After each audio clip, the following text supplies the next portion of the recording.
নমস্কার, আমি ডক্টর রাজীব মুখার্জি। পুজোর কদিন অর্থাৎ এই 4টে দিন আপনি কি খাবেন, কি করবেন? এই 4টে দিন তো বাঁধন ছাড়া হয়ে যায় আমরা বাঙালিরা। তো এই 4 দিন আমরা খাইও প্রচুর, অর্থাৎ যেগুলো আমাদের ডেলি রুটিনে নয় সেই রুটিনে। বাড়ির খাবার দাবার থেকে আমরা দূরে থাকি, আমরা বাইরের খাবার দাবারটা বেশি প্রেফার করি। সারা রাত জেগে ঠাকুর দেখা ইত্যাদি ইত্যাদি, এবং সর্বোপরি আনন্দ করা। তো সেই আনন্দ যাতে মাটি না হয়ে যায়, পুজোর পর যাতে আমাদের হাসপাতালে ভর্তি না হয়, স্যালাইন না নিতে হয়, তার জন্য ছোট্ট কয়েকটা টিপস।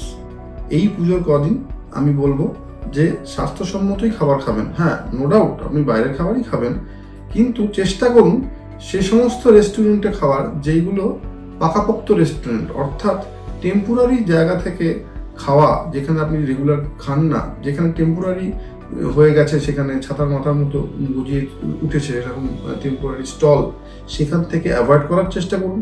কাটা ফল, কাটা স্যালাডস, এইগুলো অ্যাভয়েড করার চেষ্টা করুন।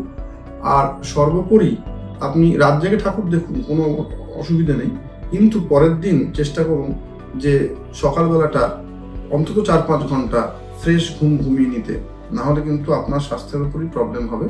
আর একটা কথা, সেটা হচ্ছে জল খুব বেশি করে খাবেন। সঙ্গে জল ক্যারি করবেন, রাস্তাঘাট থেকে জল না কিনে জল ক্যারি করবেন, সেটা আপনার জন্য খুবই উপকারী।